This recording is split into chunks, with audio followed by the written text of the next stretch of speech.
Time for the papers now. Alison Sargent is joining us here on set. Of course, we're starting here in France with that main story we'll be bringing you today, the opening of the trial for the November 2015 attacks, Alison. Yeah, 6 years after the terror, the time has come for justice. That's the gist of the front page headline from street paper 20 Minutes today. This trial is the result of what La Croix is calling a tentacular investigation that went to the heart of the Islamic State group.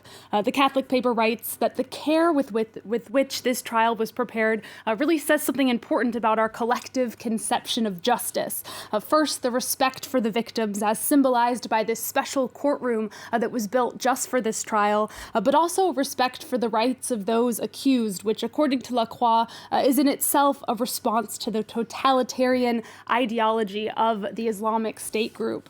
Now, while all papers are really celebrating today the power of democratic justice, L'Opinion is also asking, what can justice do? The paper writes that there's no lack of superlatives to describe this trial, the biggest and longest in France's history, but L'Opinion wonders what it will really bring aside from emotion, if those accused are even going to cooperate.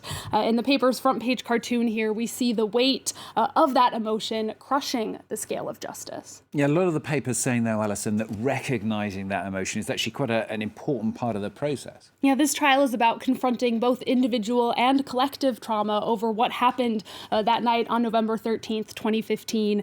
That's according to Libération. The paper hopes that the ritual of the judicial process will comfort the survivors and the victims' loved ones and allow people to speak more freely about these attacks. Communist paper L'Humanité shares a similar sentiment in their headline today, justice to mend the living. The paper also warns to look out for this trial getting politicized, since it is going to be taking place in these months leading up to France's presidential election. Right-wing paper Le Figaro is surprisingly not focused on the trial today. It's focused on a real estate boom in mid-sized French cities. They do, though, address the trial in their editorial, writing that whatever happens, quote, it won't resolve the legacy of those days in which barbarity took over civilization. And you found a lot of attention elsewhere, of course, notably in Belgium as well. Several of the people going on trial today are also going to be tried over the Brussels attacks, which took place just several months later.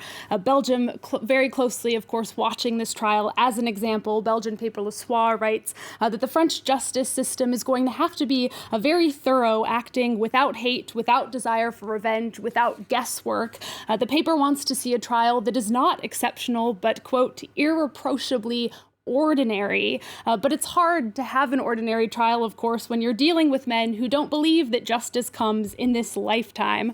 We get a reminder of that in Chapot's cartoon here for Swiss paper Le Temps, that defendant is saying, only God can judge me, and the judge is saying, all right, sure, but right now you're in a criminal court. Well, from one group of fundamentalists to another, outside of France, many papers are focusing on the announcement of a Taliban-led government in Afghanistan. Yeah, a government of hardliners and terrorist suspects, that's according to the Financial Times. The paper writes that it should, quote, remove any doubt that the group will rule much differently than the last time it was in power. We're getting similar analysis in Saudi paper Arab News. They write that the cabinet appointments, all of them men, gave no indication of any concession to protesters in Kabul, but the paper also points out that those protests would have been unthinkable during the last time the Taliban was in power. It's a mark of how much Afghan society has changed in urban centers, but it's a very different story in the Afghan countryside where 70% of the population lives. There's a report in this week's New Yorker about the experience of women in rural Helmand province and the violence that they faced during the American occupation. While they want greater freedoms now as well, for them, the return of the Taliban is first and foremost a return to security.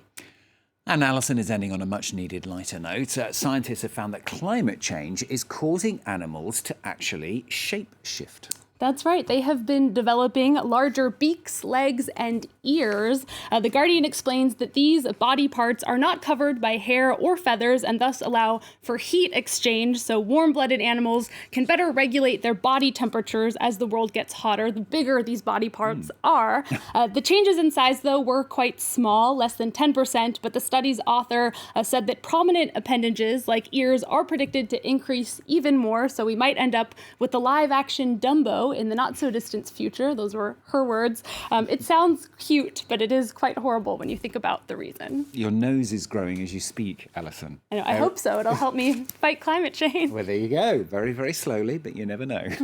Alison Sargent with the papers on France 24.